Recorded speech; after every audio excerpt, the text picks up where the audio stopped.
ದೇವರಿಗೆ ಸ್ತೋತ್ರ. ಇದೊಂದು ಸಂದೇಶಕ್ಕೆ ನಿಮ್ಮೆಲ್ಲರನ್ನ ಯೇಸು ಕ್ರಿಸ್ತನ ಹೆಸರಿನಲ್ಲಿ ಸ್ವಾಗತಿಸುತ್ತೇನೆ. ಇಂದು ನಾವು ಪ್ರಯಾಸದ ಬಗ್ಗೆ ಧ್ಯಾನಿಸಲಿಕ್ಕಿದ್ದೇವೆ. ಪ್ರಯಾಸದ ಬಗ್ಗೆ ನೋಡುವಾಗ ನಮ್ಮ ಸುತ್ತಮುತ್ತ ಜನರು ನಾವು ನೋಡುವಾಗ ಅನೇಕ ವಿಷಯಗಳಿಗಾಗಿ ಪ್ರಯಾಸ ಪಡ್ತಾ ಇದ್ದಾರೆ. ಅಂದ್ರೆ ನಾವು ದಾರಿಯಲ್ಲಿ ಹೋಗುವಾಗೆಲ್ಲ ನೋಡ್ತಾ ಇರ್ತೇನೆ, ಅನೇಕ ರೀತಿಯಲ್ಲಿ ಜನ ಏನ್ ಮಾಡ್ತಾ ಇದಾರೆ, ಪ್ರಯಾಸ ಪಡ್ತಾರೆ. ಪ್ರಯಾಸ ಅಂದ್ರೇನು? ಶ್ರಮೆ ಪಡ್ತಾ ಇದಾರೆ, ಕಷ್ಟ ಪಡ್ತಾ ಇದಾರೆ, ಒತ್ತಡವನ್ನು ತಗೊಂತಾ ಇದಾರೆ, ಭಾರವಾದ ಪರಿಶ್ರಮದ ಕೆಲಸಗಳನ್ನ ಮಾಡ್ತಾ ಇದ್ದಾರೆ. ಎಷ್ಟೋ ಜನರು ಏನ್ ಮಾಡ್ತಾ ಇದಾರೆ ಅಂತಂದ್ರೆ, ರಸ್ತೆ ಪಕ್ಕದಲ್ಲಿರ್ತಕ್ಕಂಥ ಚರಂಡಿಗಳನ್ನ ಕ್ಲೀನ್ ಮಾಡೋದನ್ನ ನೋಡ್ತಾ ಇದ್ದೆ. ಅದನ್ನ ನೋಡುವಾಗ ಅವ್ರು ಎಷ್ಟೋ ಕಷ್ಟಪಟ್ಟು ಅಲ್ಲಿರ್ತಕ್ಕಂಥ ಎಲ್ಲ ಕೊಚ್ಚೆಯನ್ನ ಎತ್ತಿ ಅವ್ರ ಮೇಲೆ ಹಾಕೋದನ್ನ ನೋಡಿ, ಅದಕ್ಕೆ ಆ ಒಂದು ಚರಂಡಿಗೆ ಕಾಲುವೆಗೆ ಮುಚ್ಚಿರ್ತಕ್ಕಂಥ ಭಾರವಾಗಿರ್ತಕ್ಕಂಥ ಕಲ್ಲುಗಳನ್ನ ಎತ್ತುತ್ತಾ ಇರೋದನ್ನ ನಾನು ನೋಡಿದೆ. ಹೆಣ್ಮಕ್ಳು ಗಂಡ್ಮಕ್ಳು ಎಲ್ಲ ಮಕ್ಕಳು ಎಲ್ಲ ಸೇರಿ ಏನ್ ಮಾಡ್ತಾ ಇದಾರೆ ಅಂದ್ರೆ ರೋಡ್ಗಳಲ್ಲಿ ಕೆಲಸ ಮಾಡೋದನ್ನ ನಾನು ನೋಡ್ತಾ ಇದ್ದೆ. ಹಾಗೆ ಅನೇಕರು ಅನೇಕ ಭಾಗಗಳಲ್ಲಿ ಈ ದಿನಗಳಲ್ಲಿ ಕಷ್ಟಪಡ್ತಾ ಇದಾರೆ, ಪ್ರಯಾಸ ಪಡ್ತಾ ಇದ್ದಾರೆ. ಯಾವ್ದಕ್ಕಾಗಿ ಪ್ರಯಾಸ ಪಡ್ತಾ ಇದಾರೆ ಅಂದ್ರೆ, ಅವ್ರ ಕುಟುಂಬಕ್ಕಾಗಿ ಪ್ರಯಾಸ ಪಡ್ತಾ ಇದಾರೆ, ಅವ್ರ ಹಣ ಸಂಪಾದನೆ ಮಾಡೋದಕ್ಕೋಸ್ಕರ ಪ್ರಯಾಸ ಪಡ್ತಾ ಇದಾರೆ, ಲೋಕದ ವಸ್ತುಗಳನ್ನು ಪಡೆದುಕೊಳ್ಳಿಕ್ಕೆ, ಲೋಕದ ವ್ಯಕ್ತಿಗಳನ್ನು ಪಡೆದುಕೊಳ್ಳಿಕ್ಕೆ, ಹೀಗೆ ಅನೇಕ ವಿಷಯಗಳಲ್ಲಿ ಜನರು ಏನ್ ಮಾಡ್ತಾ ಇದಾರೆ, ಪ್ರಯಾಸ ಪಡ್ತಾ ಇದ್ದಾರೆ. ಆ ಪ್ರಯಾಸ ಯಾವ್ದಕ್ಕಪ್ಪ ಅಂತಂದ್ರೆ, ಈ ಲೋಕದಲ್ಲಿರ್ತಕ್ಕಂಥ ಸಂಗತಿಗಳಿಗಾಗಿ ಅವರು ಪ್ರಯಾಸ ಪಡ್ತಾ ಇದ್ದಾರೆ. ಇವತ್ತು ಪ್ರತಿಯೊಬ್ರು ಪಡ್ತಕ್ಕಂಥ ಪ್ರಯಾಸ ಇಹಲೋಕಕ್ಕಾಗಿ. ಆದರೆ ದೇವರ ವಾಕ್ಯ ನಮಗೇನ್ ಹೇಳ್ತದೆ ಅಂತ ನೋಡುವಾಗ, ಆತ್ಮಿಕವಾಗಿ ಅದೇನ್ ಹೇಳ್ತದೆ ಅಂತ ನೋಡುವಾಗ, ನಾವು ಇಹಲೋಕದ ಪ್ರಯಾಸದ ಬಗ್ಗೆ ಸ್ವಾಮಿ ಪ್ರಯಾಸ ಪಡ್ರಿ ಎಂಬುದಾಗಿ ಹೇಳೋದಿಲ್ಲ. ಬದಲಾಗಿ ನಾವು ಯಾವುದಕ್ಕಾಗಿ ಪ್ರಯಾಸ ಪಡ್ಬೇಕೆಂಬ ನೋಡುವಾಗ, ನಾವು ಆತ್ಮಿಕ ಆಹಾರಕ್ಕಾಗಿ ಪ್ರಯಾಸ ಪಡ್ಬೇಕಂತ ಹೇಳಿ ದೇವ್ರ ವಾಕ್ಯದಲ್ಲಿ ನಾವು ನೋಡ್ತಾ ಇದ್ದೇವೆ. ಯೋಹಾನನ ಬರೆದ ಸುವಾರ್ತೆ 6ನೇ ಅಧ್ಯಾಯ 27ನೇ ವಚನದಲ್ಲಿ ಈ ರೀತಿಯಾಗಿ ನೋಡ್ತೇವೆ, ದುಡಿಯಿರಿ, ಕೆಟ್ಟು ಹೋಗುವ ಆಹಾರಕ್ಕಾಗಿ ದುಡಿಯಬೇಡ್ರಿ, ನಿತ್ಯ ಜೀವಕ್ಕೆ ಉಳಿಯುವ ಆಹಾರಕ್ಕಾಗಿ ದುಡಿಯಿರಿ. ಇಂಥ ಆಹಾರವನ್ನು ಮನುಷ್ಯ ಕುಮಾರನು ನಿಮಗೆ ಕೊಡುವನು. ಇದಕ್ಕಾಗಿ ತಂದೆಯಾದ ದೇವರು ಆತನನ್ನ ನೇಮಿಸಿ ಮುದ್ರೆ ಹಾಕಿದ್ದಾನೆ ಅಂದನು. ಇಲ್ಲಿ ದೇವ್ರ ವಾಕ್ಯ ಏನ್ ಹೇಳ್ತದೆ ನೋಡುವಾಗ, ದುಡಿಯಿರಿ, ಪ್ರಯಾಸ ಪಡ್ರಿ. ಯಾವ್ದಕ್ಕಾಗಿ ಪ್ರಯಾಸ ಪಡ್ರಿ?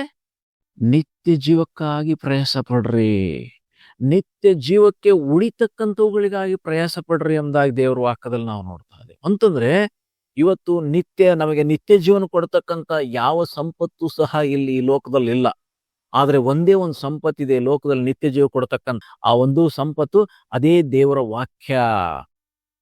ದೇವರ ವಾಕ್ಯ ಏನ್ ಮಾಡ್ತಕ್ಕಂಥದ್ದಾಗಿದೆ ಅಂದ್ರೆ, ನಮ್ಮನ್ನ ನಿತ್ಯ ಜೀವಕ್ಕೆ ನಡೆಸ್ತಕ್ಕಂಥದ್ದಾಗಿದೆ. ಇದು ಆತ್ಮಿಕ ಆಹಾರವಾಗಿದೆ. ನಮ್ಮ ಆತ್ಮ ಆ ಪರಮಾತ್ಮನಲ್ಲಿ ಸೇರಿಸ್ಲಿಕ್ಕೆ ಇದು ಒಂದು ಪೌಷ್ಟಿಕವಾಗಿರ್ತಕ್ಕಂಥ ಆಹಾರ. ನಮ್ಮನ್ನ ಆತ್ಮಿಕವಾಗಿ ನಮ್ಮ ಬಲಪಡಿಸ್ತಕ್ಕಂಥ ಆಹಾರ. ಈ ಆಹಾರಕ್ಕಾಗಿ ಪ್ರಯಾಸ ಪಡ್ರಿ ಅಂದ್ರೆ ಅರ್ಥ ಏನು? ಇದನ್ನು ತಿನ್ಬೇಕು ನಾವು, ಅರ್ಥ. ಇದನ್ನು ಸೇವಿಸ್ಬೇಕು ನಾವು. ಹೇಗೆ ಸೇವಿಸೋದು? ಪ್ರತಿನಿತ್ಯ ದೇವರ ವಾಕ್ಯವನ್ನ ಧ್ಯಾನ ಮಾಡೋದಕ್ಕೆ ಪ್ರಯಾಸ ಪಡ್ರಿ. ಬೆಳಗಿಂದ ಸಾಯಂಕಾಲದವರೆಗೂ ಎಷ್ಟೊಂದು ನೀವು ಪ್ರಯಾಸ ಪಡ್ತೀರಿ ಈ ಲೋಕದ ಯಾತ್ರೆಗಾಗಿ, ಈ ಲೋಕದ ಬದುಕೋದಕ್ಕೋಸ್ಕರ ಎಷ್ಟು ಪ್ರಯಾಸ ಪಡ್ತಾ ಇದ್ದೀರಾ? ಅದರ ಒಂದು 10% ಭಾಗವಾದ್ರೂ ನಿಮ್ಮ ಆತ್ಮ ರಕ್ಷಣೆಗಾಗಿ, ನೀವು ನಿಮ್ಮ ಆತ್ಮ ಈ ಲೋಕವನ್ನು ಬಿಟ್ಟು ಹೋಗುವಾಗ ಪರಮಾತ್ಮನಲ್ಲಿ ಸೇರಿಕೊಳ್ಳಿಕ್ಕೆ ಪ್ರಯಾಸ ಪಡ್ತಾ ಇದ್ದೀರಾ? ಎಷ್ಟು ದಿನ ನೀವು ದೇವ್ರ ವಾಕ್ಯವನ್ನು ಓದ್ತಾ ಇದ್ದೀರಾ? ಎಷ್ಟು ಸಮಯ ನೀವು ದೇವ್ರ ವಾಕ್ಯವನ್ನು ಕೇಳಿಸ್ಕೊಂತಾ ಇದ್ದೀರಾ? ನೀವು ಪರೀಕ್ಷೆ ಮಾಡ್ಕೋಬೇಕಾಗಿದೆ. ಇವತ್ತು ನಾವು ಯೂಟ್ಯೂಬ್ನ ಆರಂಭ ಮಾಡಿರ್ತಕ್ಕಂಥ ಉದ್ದೇಶ ಇದರಿಂದ ಹಣ ಸಂಪಾದನೆ ಮಾಡ್ಬೇಕಂತ ಹೇಳಿ ಅಲ್ಲ, ಬೇರೆ ಯಾವ ಉದ್ದೇಶದಿಂದನೂ ಅಲ್ಲ. ಬದಲಾಗಿ ಯಾವುದಕ್ಕಾಗಿ ಇದನ್ನ ನಾವು ಆರಂಭ ಮಾಡಿದೇವಪ್ಪ ಅಂದ್ರೆ, ನಾನು ಪ್ರಯಾಸ ಪಡ್ತಾ ಇದ್ದೇವೆ. ಯಾವುದಕ್ಕಾಗಿ ಪ್ರಯಾಸ ಪಡ್ತಾ ಇದ್ದೇವೆ? ಜನರಿಗೆ ಆತ್ಮಿಕ ಆಹಾರವನ್ನ ಬಡಿಸ್ಲಿಕ್ಕೆ ನಾನು ಪ್ರಯತ್ನ ಪಡ್ತಾ ಇದ್ದೇನೆ. ಹೇಗಾದ್ರೂ ಮಾಡಿ ಜನರನ್ನ ತಲುಪಬೇಕು, ಹೇಗಾದ್ರೂ ಮಾಡಿ ಜನರಿಗೆ ನನ್ನ ಮೂಲಕ ಒಳ್ಳೇದು ಆಗ್ಬೇಕೆಂಬ ಉದ್ದೇಶದಿಂದ ಯೂಟ್ಯೂಬ್ ಚಾನಲ್ ನನ್ನ ಆರಂಭ ಮಾಡಿದ್ದೇನೆ ಪ್ರಿಯರೇ. ಅದರಿಂದ ಇವತ್ತು ನಾನು ದುಡಿತಾ ಇದ್ದೇನೆ. ಯಾವುದಕ್ಕಾಗಿ ದುಡಿತಾ ಇದ್ದೇನೆ, ಯಾವುದಕ್ಕಾಗಿ ಸಂಪಾದಿಸ್ತಾ ಇದ್ದೇನೆ ಅಂತ ನೋಡುವಾಗ, ನಾನು ನಿತ್ಯ ಜೀವಕ್ಕಾಗಿ, ದೇವರು ನನಗೆ ಕೊಡ್ಲಿಕ್ಕಿರ್ತಕ್ಕಂಥ ಆ ಬಿರುದನ್ನು ಪಡ್ಕೊಳ್ಳೋಕ್ಕೋಸ್ಕರ, ದೇವರು ಕೊಡ್ತಕ್ಕಂಥ ಆ ಪ್ರತಿಫಲದ ಮೇಲೆ ಕಣ್ಣನ್ನಿಟ್ಟು ನಾನು ಏನ್ ಮಾಡ್ತಾ ಇದ್ದೇನೆ ಅಂತಂದ್ರೆ ಪ್ರಯಾಸ ಪಡ್ತಾ ಇದ್ದೇನೆ. ಅದಕ್ಕಾಗಿ ನಾನು ದುಡಿತಾ ಇದ್ದೇನೆ. ಬೆಳಗಿಂದ ಸಾಯಂಕಾಲದವರೆಗೆ ನಾನು ಕೆಲಸ ಮಾಡಿ ಮತ್ತೆ ಬಾಕಿ ಸಮಯದಲ್ಲಿ ದೇವ್ರಿಗಾಗಿ ಏನಾದ್ರೂ ಮಾಡ್ಬೇಕು ಅಂತ ಹೇಳಿ ನಾ ಏನ್ ಮಾಡ್ತಾ ಇದ್ದೇನೆ ಅಂತಂದ್ರೆ, ಅನೇಕ ಕೆಲಸಗಳಿದ್ದಾಗ್ಯೂ, ಅನೇಕ ಕಷ್ಟಗಳಿದ್ದಾಗ್ಯೂ, ಅನೇಕ ಸಾರೆ ನನ್ನ ಮುಖ ನೀವು ವಿಡಿಯೋದಲ್ಲಿ ನೋಡ್ಬೋದು, ಬಹಳ ಅದೇನಾಗಿರುತ್ತೆ ಅಂದ್ರೆ ಸುಸ್ತಾಗಿರ್ತಕ್ಕಂಥ ರೀತಿಯಲ್ಲಿ, ಬಹಳ ಬಳಲಿರ್ತಕ್ಕಂಥ ರೀತಿಯಲ್ಲಿ ಕಾಣಿಸ್ತದೆ. ಕಾರಣ ಏನಪ್ಪಾ ಅಂದ್ರೆ ಬೆಳಗ್ಗೆಯಿಂದ ಬೇರೆ ಬೇರೆ ವಿಷಯಗಳಿಗಾಗಿ ನಾನು ಪ್ರಯಾಸ ಪಡ್ತಾ ಇರ್ತೇನೆ. ನನಗೆ ಸಿಕ್ಕಂತ ಸಮಯದಲ್ಲಿ ಏನಾದ್ರೂ ಮಾಡಿ ಕರ್ತನಿಗೋಸ್ಕರ ನಾನು ದುಡಿಬೇಕು ಎಂಬುದಾಗಿ ಕರ್ತನಿಗಾಗಿ ಪ್ರಯಾಸ ಪಡ್ತಾ ಇದ್ದಾರೆ. ಅದಕ್ಕಾಗಿಯೇ ನಾನು ಇವತ್ತು ನಿಮ್ ಮುಂದೆ ನಿಂತಿರ್ತಕ್ಕಂಥದ್ದು ಪ್ರಿಯರೇ. ನಾನು ಇವತ್ತು ಆತ್ಮಿಕ ಆಹಾರವನ್ನು ನಿಮಗೆ ಬಡಿಸ್ಲಿಕ್ಕೆ ಮುಂದೆ ನಿಂತಿದ್ದೇನೆ. ನೀವು ಇದನ್ನ ಯಾವ ರೀತಿಯಾಗಿ ಸೇವಿಸ್ತಾ ಇದ್ದೀರಾ, ಇದನ್ನ ಯಾವ ರೀತಿಯಲ್ಲಿ ನಿಮ್ಮ ಹೃದಯದಲ್ಲಿ ತಗೊಳ್ತಾ ಇದ್ದೀರಾ, ಹೃದಯದಲ್ಲಿ ತೆಗೆದುಕೊಂಡು ಅದರ ಪ್ರಕಾರ ನಡೀತಾ ಇದ್ದಾರೆ ಅಂತಕ್ಕಂಥದ್ದು ಬಹಳ ಮುಖ್ಯ. ದೇವರ ವಾಕ್ಯವನ್ನು ಕೇಳಿಸ್ಕೊಳ್ರಿ. ಪ್ರತಿನಿತ್ಯ ನಮ್ಮ ಚಾನಲ್ ಅಲ್ಲಿ 5 ಗಂಟೆಗೆ ವಿಡಿಯೋ ಅಪ್ಲೋಡ್ ಆಗುತ್ತೆ. ನಿಮಗೆ ಸಮಯ ಸಿಕ್ಕುವಾಗೆಲ್ಲ ದೇವರ ವಾಕ್ಯವನ್ನು ಕೇಳಿಸ್ಕೊಳ್ರಿ. ಕೇವಲ ನಮ್ದು ಮಾತ್ರವಲ್ಲ, ಯಾರೆಲ್ಲ ದೇವರ ವಾಕ್ಯವನ್ನು ಹೇಳ್ತಾರೋ, ನಿಮಗೆ ಯಾವುದು ಸರಿಯಾಗಿ ಇರ್ತಕ್ಕಂಥ ಬೋಧನೆ ಎಂಬುದಾಗಿ ಅನ್ಸುತ್ತೋ ಆ ವಾಕ್ಯವನ್ನು ಕೇಳ್ರಿ, ಬೈಬಲನ್ನು ಓದ್ರಿ. ಆಗ ನೀವೇನಾಗ್ತೀರಾ ಅಂದ್ರೆ ಆತ್ಮಿಕವಾಗಿ ಬಲ ಹೊಂದ್ತೀರಾ. ನೀವು ದೇವರ ವಾಕ್ಯವನ್ನು ಪ್ರತಿನಿತ್ಯ ನೀವು ಕೇಳಿಸ್ಕೊಳ್ಳದೆ ಹೋದ್ರೆ, ದೇವರ ಸ್ವರವನ್ನು ನೀವು ಪ್ರತಿನಿತ್ಯ ಕೇಳಿಸ್ಕೊಳ್ಳದೆ ಹೋದ್ರೆ ನೀವು ಆತ್ಮಿಕವಾಗಿ ಬದುಕಕ್ ಸಾಧ್ಯ ಇಲ್ಲ. ನೀವು ಆತ್ಮಿಕವಾಗಿ ಸತ್ತು ಹೋಗ್ತೀರಾ. ಅದರಿಂದ ಆತ್ಮಿಕ ಆಹಾರಕ್ಕಾಗಿ ಪ್ರಯಾಸ ಪಡ್ರಿ.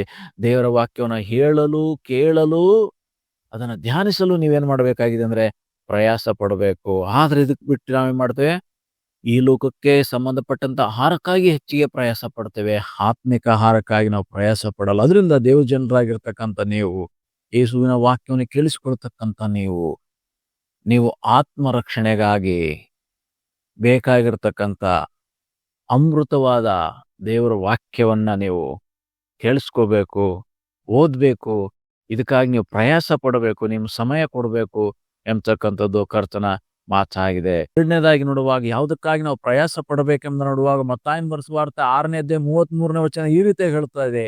ಹೀಗಿರೋದ್ರಿಂದ ನೀವು ಮೊದಲು ದೇವರ ರಾಜ್ಯಕ್ಕಾಗಿಯೂ ನೀತಿಗಾಗಿ ತೌಕ ಪಡ್ರಿ, ಇವುಗಳು ಕೂಡ ಅವೆಲ್ಲವೂ ನಿಮಗೆ ದೊರಕ್ತದೆ ಎಂಬುದಾಗಿ ದೇವರ ವಾಕ್ಯದಲ್ಲಿ ನಾವು ನೋಡ್ತೇವೆ. ಯಾವುದಕ್ಕಾಗಿ ಪ್ರಯಾಸ ಪಡಬೇಕಾಗಿದೆ? ದೇವರ ರಾಜ್ಯಕ್ಕಾಗಿ, ನೀತಿಗಾಗಿ ಪ್ರಯಾಸ ಪಡ್ರಿ. ನೀತಿಯನ್ನು ಸಂಪಾದಿಸ್ಲಿಕ್ಕೆ ಪ್ರಯಾಸ ಪಡ್ರಿ. ದೇವರ ರಾಜ್ಯನ ಸೇರ್ಲಿಕ್ಕೆ ಪ್ರಯಾಸ ಪಡ್ರಿ. ಅದಕ್ಕೆ ನೀವು ಯಾವ ಪ್ರಯಾಸ ಪಡ್ತೀರೋ ಹಾಗೇನಾಗ್ತದೆ, ಈ ಲೋಕದಲ್ಲಿ ಏನ್ ಬೇಕೋ ಅವೆಲ್ಲವನ್ನ ಸಹ ದೇವ್ರು ಕೊಡ್ತಾನೆ. ಹಾಗಂತ ಹೇಳಿ ನೀವು ಕೆಲ್ಸಕ್ಕೆ ಹೋಗ್ಬೇಡಿ ಅಂತ ಹೇಳಿ ದೇವ್ರ ವಾಕ್ಯ ಹೇಳ್ತಾ ಇಲ್ಲ. ನೀವೇನು ಕೆಲಸನೇ ಮಾಡಬೇಡಿ, ನಾನೇ ಹಾಗೆ ತಂದು ನಿಮ್ ಬಾಯಿಗೆ ಹಾಕಿಬಿಡ್ತೇನೆ ಅಂತ ಹೇಳಿ ದೇವ್ರ ವಾಕ್ಯ ನಮ್ಗೆ ಹೇಳ್ತಾ ಇಲ್ಲ. ಬದಲಾಗಿ ನಾವೇನ್ ಮಾಡ್ಬೇಕಾಗಿದೆ, ಈ ಲೋಕದಲ್ಲಿ ನಮ್ಮ ಶರೀರ ರಕ್ಷಣೆಗಾಗಿ, ನಮ್ಮ ಶರೀರದ ಪೋಷಣೆಗಾಗಿ, ನನ್ನ ಕುಟುಂಬಕ್ಕಾಗಿ, ನನಗಾಗಿ ನಾವು ಕಷ್ಟಪಟ್ಟು ಕೆಲಸ ಮಾಡಬೇಕಾಗಿದೆ. ಅದೇ ಸಮಯದಲ್ಲಿ ನಾವು ಹೆಚ್ಚಾಗಿ ನಮ್ಮ ದೃಷ್ಟಿ, ನಮ್ಮ ಪ್ರಯಾಸ ಆತ್ಮದ ಕಡೆಗೆ ಇರಬೇಕು, ದೇವರ ರಾಜ್ಯದ ಕಡೆಗೆ ನಮ್ಗೆ ಇರಬೇಕು.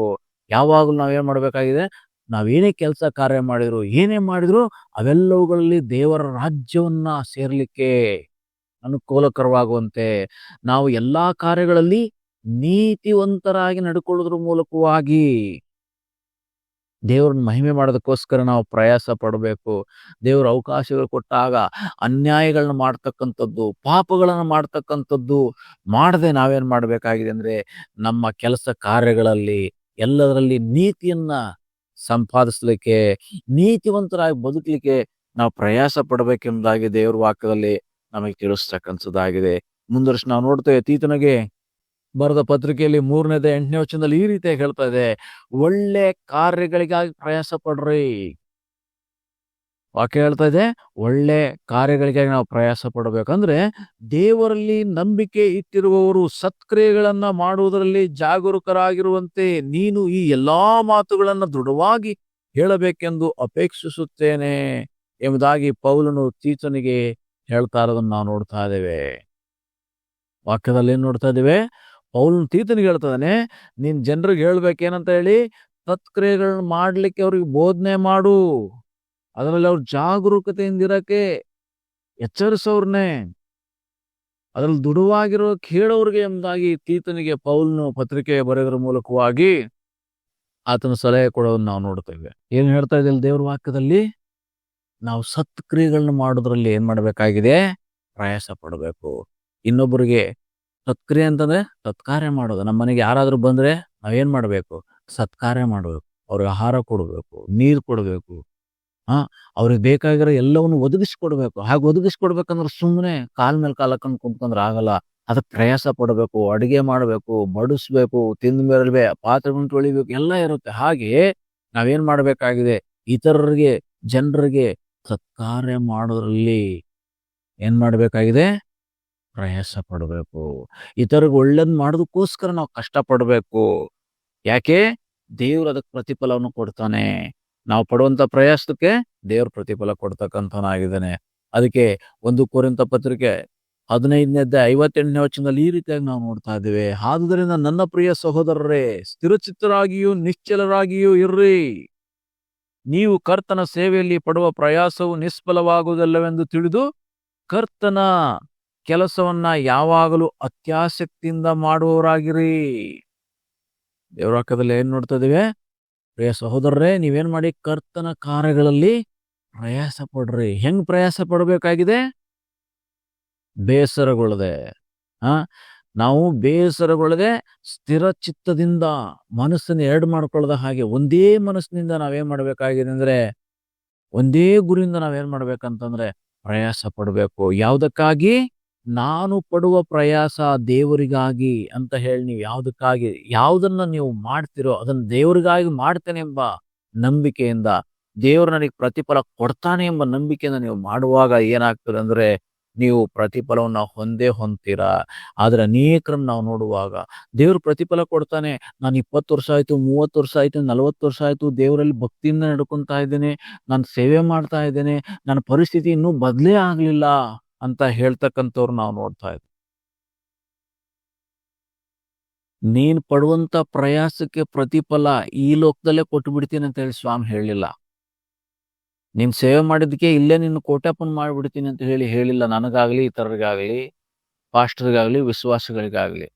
ನಮ್ಮನ್ನ ಇಲ್ಲೇ ಶ್ರೀಮಂತರನ್ನ ಮಾಡ್ಬಿಡ್ತೀನಿ, ಬಡತನ ತೆಗೆದಾಕ್ಬಿಡ್ತೀನಿ ಅಂತ ಹೇಳಿ ಯೇಸು ಎಲ್ಲಿ ಸಹ ಹೇಳಲಿಲ್ಲ.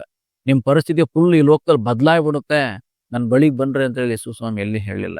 ಯೇಸು ನಿಮ್ಗೆ ಕರೆದಿರ್ತಕ್ಕಂಥದ್ದು ನಿತ್ಯ ಜೀವನ ಹೊಂದಕ್ಕೋಸ್ಕರ ಕರೆದಿದ್ದಾನೆ. ನೀವು ಈ ಲೋಕದಲ್ಲಿ ಶ್ರೀಮಂತರಾಗ್ಲಿಕ್ಕೆ ದೇವ್ರು ನಿಮ್ಮನ್ನು ಕರೀಲಿಲ್ಲ. ಈ ಲೋಕದಲ್ಲಿ ಐಶ್ವರ್ಯವಂತರಾಗಿ ಜೀವಿಸಕ್ ನಿಮ್ಮನ್ನು ಕರೀಲಿಲ್ಲ. ಈ ಲೋಕದಲ್ಲಿ ಎಲ್ಲವನ್ನು ಹೊಂದ್ಕೊಂಡವರಾಗಿರಕ್ ದೇವ್ರು ನಿಮ್ಮನ್ನು ಕರೀಲಿಲ್ಲ. ಬದಲಾಗಿ ಆತನ ನಿತ್ಯ ಜೀವ ಹೊಂದಬೇಕು ನೀವು ಅಂತ ಹೇಳಿ ದೇವ್ರು ನಿಮ್ಮನ್ನು ಕರೆದಿದ್ದಾನೆ ಪ್ರೇರೆ. ಅದರಿಂದ ನೀವು ದೇವ್ರಿಗೋಸ್ಕರ ಏನೆಲ್ಲ ಮಾಡ್ತಿರೋ ಅದಕ್ಕೆ ಪ್ರತಿಫಲ ಸಿಗ್ತದೆ. ಅದು ಈ ಲೋಕದಲ್ಲಿ ಸಿಕ್ಬೋದು, ಪರಲೋಕದಲ್ಲಿ ಅದು ಸಿಕ್ಬೋದು. ಒಟ್ಟು ಪ್ರತಿಫಲ ಸಿಕ್ಕೋದು ಗ್ಯಾರಂಟಿ. ಈ ಲೋಕದ ಆಸೆ ಪಡ್ಬೇಡ್ರಿ. ದೇವ್ರು ಇನ್ನೂ ನಾನು ಇಷ್ಟು ಕಷ್ಟಪಟ್ಟೆ, ದೇವ್ರು ನನ್ನ ಹಿಂಗೆ ಇಟ್ಟಿದ್ದಾನೆ ಅಂತ ಹೇಳಿ ನೀವು ಅಂದ್ಕೊಳ್ಬೇಡಿ, ಬೇಸರಗೊಳ್ಬೇಡ್ರಿ, ಮನಗುಂದ್ಬೇಡ್ರಿ. ನಿಮ್ಮ ಪ್ರಯಾಸಕ್ಕೆ ಒಂದು ದಿನ ಬರ್ತದೆ. ಆ ದಿನದಲ್ಲಿ ದೇವ್ರು ನಿಮಗೆ, ಸಹೋದರ, ನೀನ್ ಪಟ್ಟಂತ ಭೂಮಿಯಲ್ಲಿ ಇಷ್ಟೊಂದು ಪ್ರಯಾಸ ಪಟ್ಟಿದ್ದೆ ನನಗೋಸ್ಕರ, ಅದಕ್ಕಾಗಿ ಈ ಪ್ರತಿಫಲ ಎಂಬುದಾಗಿ ದೇವ್ರು ನಮ್ಮನ್ನ ಒಬ್ಬೊಬ್ರನ್ನು ಗುರುತಿಸ್ತಾನೆ. ಒಂದ್ ವೇಳೆ ಈ ಲೋಕದಲ್ಲಿ ನಮ್ಮನ್ನ ಯಾರು ಗುರುತಿಸ್ತಾ ಇರ್ಬೋದು, ನಮ್ಮ ಪ್ರಯಾಸವನ್ನು ಯಾರು ಗುರುತಿಸ್ತಾ ಇರ್ಬೋದು, ನಮ್ಮ ಕುಟುಂಬದವರು, ನಮ್ಮ ಸಭೆಯವರು, ನಮ್ಮ ಸಂಬಂಧಿಕರು, ಬಂಧು ಮಿತ್ರರು ಯಾರು ನಮ್ಮನ್ನು ಗುರುತಿಸ್ತಾ ಇರ್ಬೋದು ನಾವು ಕರ್ತನಿಗಾಗಿ ಪಡ್ತಕ್ಕಂಥ ಪ್ರಯಾಸವನ್ನ. ಆದ್ರೆ ದೇವರು ನಮ್ಮ ಹೃದಯ ಅಂತರಾಳವನ್ನು ತಿಳಿದವನಾಗಿದ್ದಾನೆ. ನಾವು ದೇವರಿಗಾಗಿ ಯಾವ ರೀತಿ ಪ್ರಯಾಸ ಪಡ್ಲಿಕ್ಕೆ ಇದ್ದೇವೆ, ನಮ್ಮ ಭಾವನೆ ಹೇಗಿದೆ ದೇವರಿಗಾಗಿ ಎಂಬುದಾಗಿ ಗೊತ್ತಿದೆ ದೇವ್ರಿಗೆ. ದೇವ್ರು ನಮಗೆ ಪ್ರತಿಫಲವನ್ನು ಕೊಡ್ಲಿಕ್ಕೆ ಶಕ್ತನಾಗಿದ್ದಾನೆ. ಅದರಿಂದ ನಾವೆಲ್ಲರೂ ದೇವರ ಕಾರ್ಯಗಳಲ್ಲಿ ಪ್ರಯಾಸ ಪಡೋಣ.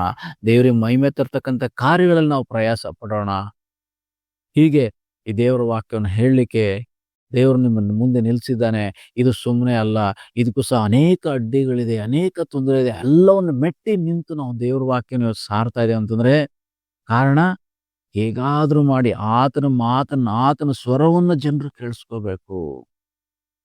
ಲಕ್ಷಾಂತರ ಜನರನ್ನ ಏನ್ ಮಾಡ್ಬೇಕಂದ್ರೆ ದೇವರ ಸ್ವರವನ್ನು ಕೇಳಿಸುವಂತೆ ಅವ್ರಿಗೆ ನಾವೇನ್ ಮಾಡ್ಬೇಕಾಗಿದೆ, ಈ ಸಂದೇಶವನ್ನು ಮುಟ್ಟಿಸ್ಬೇಕೆಂಬತಕ್ಕಂಥ ಭಾರದಿಂದ ನಾವಿವತ್ತು ಈ ವಾಕ್ಯವನ್ನು ಸಾರ್ತಾ ಇದ್ದೇವೆ ಪ್ರೇರೆ. ಅದರಿಂದ ಈ ವಾಕ್ಯವನ್ನು ಕೇಳಿಸ್ಕೊಳ್ತಕ್ಕಂಥ ನೀವು ಯಾರ್ಯಾರಿಗೆ ಈ ವಾಕ್ಯದ ಅವಶ್ಯಕತೆ ಇದೆ, ಯಾರಿಗೆ ದೇವರ ವಾಕ್ಯ ತಿಳ್ಕೋಬೇಕಾಗಿದೆ ಎಂಬ ನೀವು ಮನಸ್ಸಲ್ಲಿ ನೆನೆಸ್ಕೊಂತ ಇದ್ದೀರೋ ಅಂತ ಎಲ್ಲ ಜನರಿಗೆ ಈ ದೇವರ ಸಂದೇಶವನ್ನು ಅವ್ರಿಗೆ ಹಂಚ್ಕೊಳ್ರಿ, ಶೇರ್ ಮಾಡ್ರಿ, ಅವ್ರಿಗೆ ತಿಳಿಸಿ ಈ ರೀತಿಯಾಗಿ ಈ ಒಂದು ಚಾನಲ್ ಸಂದೇಶ ಬರ್ತದೆ ಕೇಳಿಸ್ಕೊಳ್ರಿ. ನಿಮ್ಗೆ ಆತ್ಮಿಕವಾಗಿ ನಿಮಗೆ ಪ್ರಯೋಜನ ಆಗ್ತದೆ ಎಂಬುದಾಗಿ ಈ ಚಾನೆಲ್ನ ಇಂಟ್ರೊಡ್ಯೂಸ್ ಮಾಡಿಕೊಡ್ರಿ.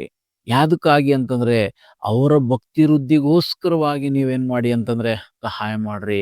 ನೀವು ಭಯದಲ್ಲಿ ಬೆಳೀರಿ, ಹಾಗೇನೆ ಇತರರು ಭಯದಲ್ಲಿ ಭಕ್ತಿಯಲ್ಲಿ ಬೆಳಿಲಿಕ್ಕೆ, ಕರ್ತನಿಗಾಗಿ ಇತರರು ಪ್ರಯಾಸ ಪಡ್ಲಿಕ್ಕೆ, ಪರಲೋಕದ ಕಡೆಗೆ ಇತರರು ತಿರುಗಿಕೊಳ್ಳುವಂತೆ ನೀವೇನ್ ಮಾಡ್ಬೇಕಾಗಿದೆ ಅಂತಂದ್ರೆ ಈ ಸಂದೇಶವನ್ನ, ಈ ರೀತಿಯಾಗಿರುವಂತ ಸಂದೇಶಗಳನ್ನು ಪ್ರತಿನಿತ್ಯ ನೀವು ನಿಮ್ಮ ಬಂಧು ಮಿತ್ರರಿಗೆ ಸಭಿಕರಿಗೆ ಹಂಚಿಕೊಳ್ಳೋದ್ರ ಮೂಲಕವಾಗಿ ಏನ್ ಮಾಡ್ಬೇಕಾಗಿದೆ ಅಂದ್ರೆ ದೇವರ ನಾಮವನ್ನು ಮಹಿಮೆ ಮಾಡಬೇಕಾಗಿದೆ. ಈ ಹೇಳುವಂತ ಮಾತುಗಳು, ಆಲೋಚನೆಗಳು ದೇವರ ಆಲೋಚನೆಗಳು, ದೇವರ ಮಾತುಗಳಾಗಿರ್ತಕ್ಕಂಥದ್ದಾಗಿದೆ. ಅದರಿಂದ ದೇವರ ವಾಕ್ಯದಲ್ಲಿ ಹೇಳಿರುವ ಹಾಗೆ ನಾವು ಪ್ರಯಾಸ ಪಡೋಣ. ಯಾವುದಕ್ಕಾಗಿ? ದೇವರಿಗಾಗಿ ಪ್ರಯಾಸ ಪಡೋಣ. ದೇವರು ನಮಗೆ ಪ್ರತಿಫಲ ಕೊಡ್ತಕ್ಕಂಥವನಾಗಿದೆ. ದೇವರು ಚಂದ್ರ ನಮ್ಮನ್ನು ಆಶೀರ್ವದಿಸಲಿ. ಪ್ರಾರ್ಥನೆ ಮಾಡೋಣ. ಯೇಸು ಸ್ವಾಮಿ, ಈ ಸಮಯಕ್ಕಾಗಿ ಸ್ತೋತ್ರ. ಈ ಲೋಕದಲ್ಲಿ ನಾವು ಕರ್ತನೆ, ಈ ಲೋಕ ಸಂಬಂಧವಾದ ವಿಷಯಗಳಿಗಾಗಿ ನಾವು ಪ್ರಯಾಸ ಪಡದೆ, ನಾವು ಆತ್ಮಿಕ ವ್ಯಕ್ತಿಗಳಾಗಿ ಎಲ್ಲಾ ಸಮಯದಲ್ಲಿ ಕಾಣಿಸಿಕೊಳ್ಳೋದ್ರ ಮೂಲಕ ನಾವು ನಿತ್ಯ ಜೀವನ ಹೊಂದುವುದಕ್ಕೆ ಪ್ರಯಾಸ ಪಡುವಂತೆಯೂ, ನಿನ್ನ ವಾಕ್ಯದಲ್ಲಿ ತಿಳಿಸಿರ್ತಕ್ಕಂಥ ಈ ವಚನಗಳಿಗೆ ಒಳಗಾಗುವುದ್ರ ಮೂಲಕವಾಗಿ ನಿನಗೆ ಮಹಿಮೆ ಮಾಡುವುದಕ್ಕಾಗಿ ನಾವು ಪ್ರಯಾಸ ಪಡೋದಕ್ಕೆ ಸಹಾಯ ಮಾಡು. ಈ ಸಂದೇಶವನ್ನು ಕೇಳಿಸ್ಕೊಂಡ್ರೆ ಎಲ್ಲರನ್ನ ಆಶೀರ್ವಾದ ಮಾಡು. ಯಾರಲ್ಲಿ ಏನೇನು ಬದಲಾವಣೆ ಉಂಟು ಮಾಡಬೇಕೆಂಬ ಅಪೇಕ್ಷಿಸ್ತೀಯೋ ಆ ಎಲ್ಲ ಬದಲಾವಣೆಯನ್ನು ಉಂಟು ಮಾಡೋದ್ರ ಮೂಲಕ ಇವ್ರನ್ನ ಆಶೀರ್ವದಿಸು. ಇವರ ಕೊರತೆಗಳನ್ನ ನೀಗಿಸು. ಶಾಂತಿ, ಸಂತೋಷ, ಸಮಾಧಾನ ಗ್ರಹಿಸು. ಇವರು ಪಡುವಂತ ಪ್ರಯಾಸಕ್ಕಾಗಿ ಸ್ತೋತ್ರ. ಆ ಪ್ರಯಾಸ ನಿನಗೆ ಮಹಿಮೆ ತರತಕ್ಕಂಥ ಪ್ರಯಾಸ ಆಗಿರುವಂತೆ ಕೃಪೆ ಮಾಡಿ ಎಂದು ಯೇಸುವಿನ ಮೂಲಕ ಪ್ರಾರ್ಥಿಸುತ್ತೇವೆ ಪರಲೋಕ ತಂದೆಯೇ. ಆಮೇನ್. ದೇವರು ನಿಮ್ಮನ್ನ ಆಶೀರ್ವದಿಸಲಿ.